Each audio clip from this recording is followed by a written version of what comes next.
తక్కువ సమయంలో ఎక్కువ ఇన్ఫర్మేషన్ తెలుసుకోవడమే స్మార్ట్ పీపుల్ చేసే పని. న్యూస్ పేపర్ లాంటి క్లారిటీ, న్యూస్ ఛానల్స్ కంటే క్వాలిటీ. ఏంటి ఇంకేంటి? 4 Sides TV app download it. ఒక మాట నేను అడుగుతా చరణ్ కౌశిక్ గారు, గత కేంద్ర ప్రభుత్వం ప్రస్తుతం ఉన్నటువంటి ఏదైతే కేంద్ర ప్రభుత్వం ఉందో కేంద్ర ప్రభుత్వం కూడా భూ ఆధార తీసుకొస్తాం అనేటువంటి మాట అనేది గత బీఆర్ఎస్ అధికారంలో ఉన్నప్పుడు 600 కోట్ల రూపాయలతో ఇప్పుడున్నటువంటి తెలంగాణ రాష్ట్రంలో పూర్తి ల్యాండ్ సర్వే చేయాలనేటువంటిది గత ప్రభుత్వం చెప్పింది, కానీ చేయలేదు.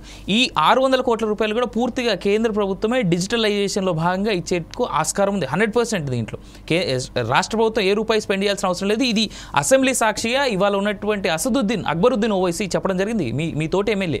సో దీన్ని కాంగ్రెస్ పార్టీ ఛాలెంజింగ్గా తీసుకుని ఏదైతే ధరణి అనేటువంటి పేరు మార్పు చేస్తూ ఉన్నారో దాంట్లో భాగంగా ఈ కంప్లీట్ తెలంగాణ రాష్ట్రానికి ల్యాండ్ సర్వే చేసేందుకు ఆస్కారం ఉందా? ఇప్పుడు డిజిటల్ సర్వే చేయబోతా ఉంది.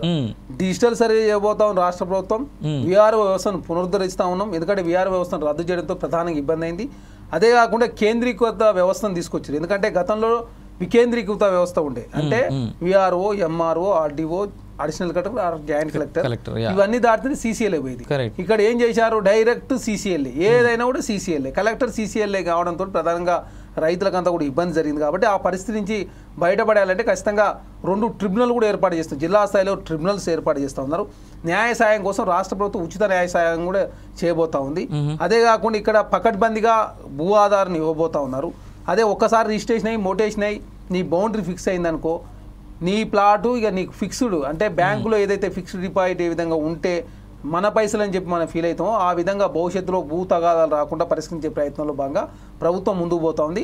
అదే కాకుండా పక్క రాష్ట్రాలు కూడా రేపు భవిష్యత్తులో తెలంగాణ రాష్ట్రంకి వచ్చి ఈ భూ రికార్డులు కావచ్చు, కాంగ్రెస్ ప్రభుత్వం తీసుకొచ్చినటువంటి భూమాత విషయంలో ఖచ్చితంగా పక్క రాష్ట్రాలు కూడా ఆదర్శంగా తీసుకునే విధంగా తెలంగాణ రాష్ట్రంలో దేశానికి ఆదర్శంగా నిలవబోతా ఉంది. అదే కాకుండా తెలంగాణ రాష్ట్రంలో కాంగ్రెస్ ప్రభుత్వం అధికారంలోకి వచ్చిన తర్వాత ప్రజాస్వామ్యాన్ని బతుకుండాలని చెప్పి కాంగ్రెస్ ప్రభుత్వం భావించి తెలంగాణ రాష్ట్రంలో ఏ వ్యక్తి మీద కూడా అనవసరంగా రాజ్యాంగ విరుద్ధంగా కావచ్చు, చట్టం ప్రకారం చర్యలు మాత్రం తీసుకోవాలి, చట్ట విరుద్ధంగా తీసుకోవద్దని చెప్పేసి ప్రభుత్వం భావించింది.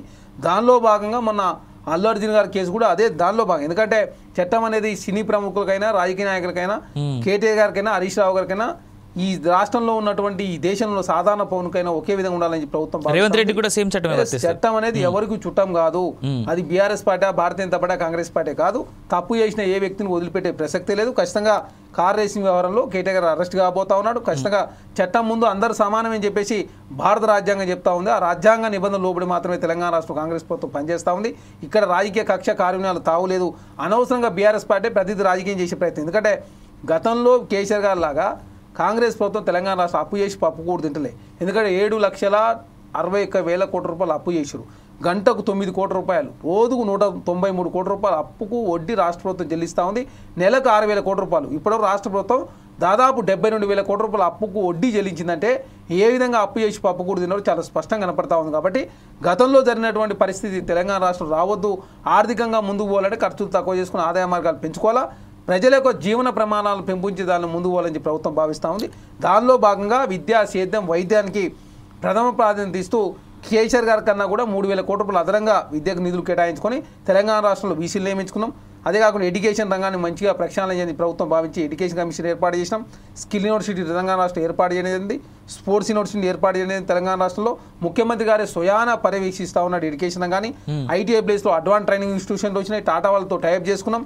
ఇంటిగ్రేటెడ్ క్యాంపస్ కూడా గతంలో ఎస్సీ, ఎస్టీ, బీసీ, మైనార్టీలు డివైడ్ చేయడంతో ప్రధానంగా ఆ వర్గాల మధ్య వ్యత్యాసం చూపించే ప్రయత్నం జరిగింది. కాబట్టి ఇంటిగ్రేటెడ్ క్యాంపస్ అని కూడా ఒకే కాడ పెట్టే ప్రయత్నంలో భాగంగా ప్రభుత్వం ముందుకు పోతా ఉంది.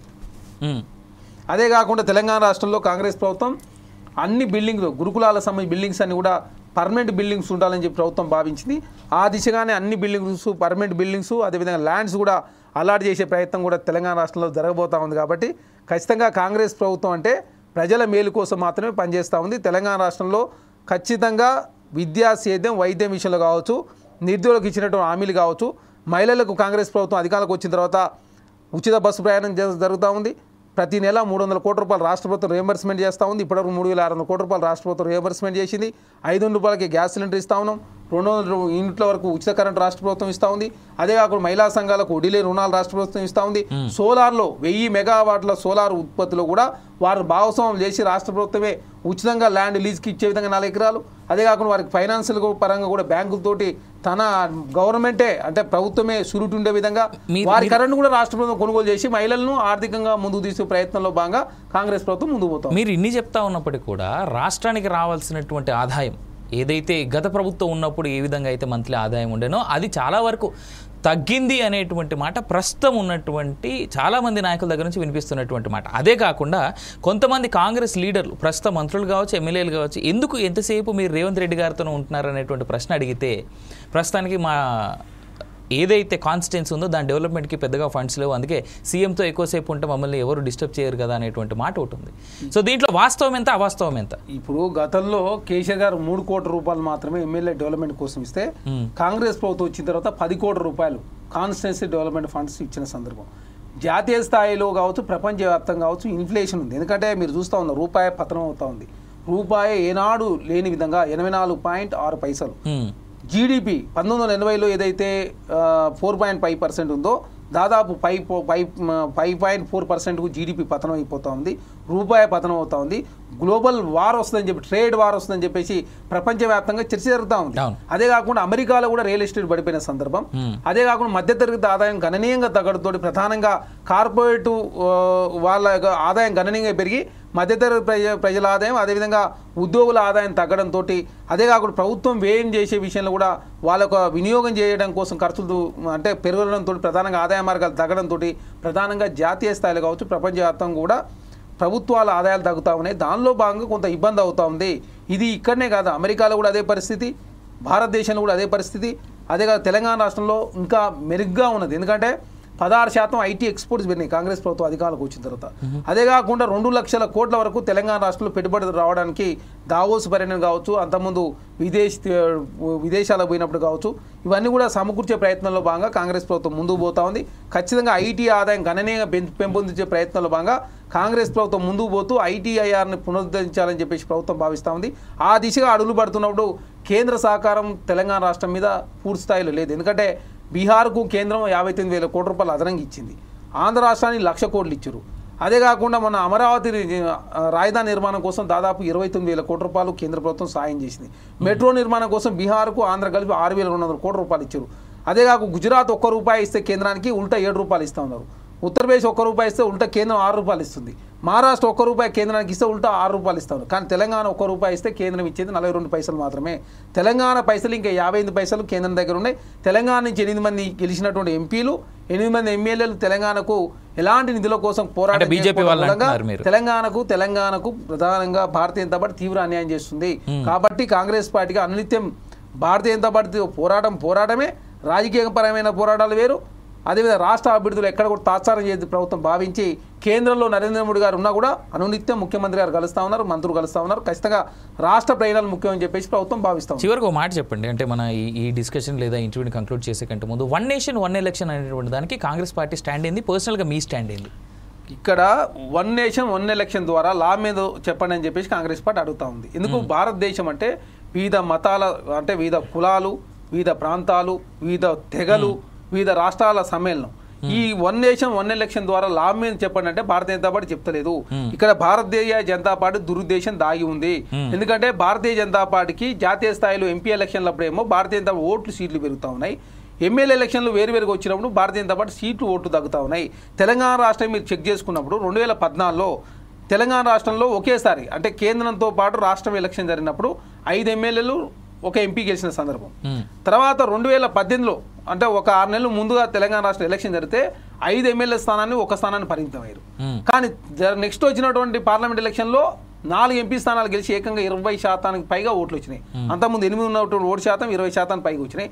తర్వాత మొన్న జరిగినటువంటి ఎమ్మెల్యే ఎలక్షన్లో ఈ భారతీయ జనతా పార్టీ 8 అసెంబ్లీ స్థానాలు గెలిచి దాదాపు 18% ఓట్లు వస్తే తర్వాత జరిగినటువంటి ఎంపీ ఎలక్షన్లో దాదాపు 8 పార్లమెంట్ స్థానాలు గెలిచి 30 పైచిలకు ఓటు బ్యాంక్ వచ్చింది. అంటే భారతీయ జనతా పార్టీ ఏం ఆలోచిస్తూ ఉందంటే ఒకేసారి ఎలక్షన్ జరిగితే జాతీయ భావాలు, హిందుత్వ సెంటిమెంటు, ముస్లిమ్స్ హిందువుల మధ్య పంచాయతీ, పాకిస్తాన్ బూచిగా చూపించరు, రామ మందిరం పేరు మీద ఎలక్షన్ చేసే అవకాశం ఉంది. కాబట్టి దాని పేరు మీద భారతీయ జనతా పార్టీ లాభం జరుగుతుందని చెప్పేసి జమిలీ ఎలక్షన్ అంటూ ఉన్నారు.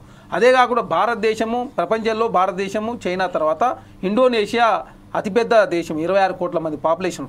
అక్కడ 6,000 దీవులు ఉంటాయి. కానీ ఒకే రోజు ఎలక్షన్ అయిపోతుంది అక్కడ. ఇక్కడ భారతదేశంలో కూడా 1982 వరకు 5 రోజుల్లో ఎలక్షన్ కంప్లీట్ చేసేవారు, 4 రోజుల్లో కంప్లీట్ చేసిన సందర్భం.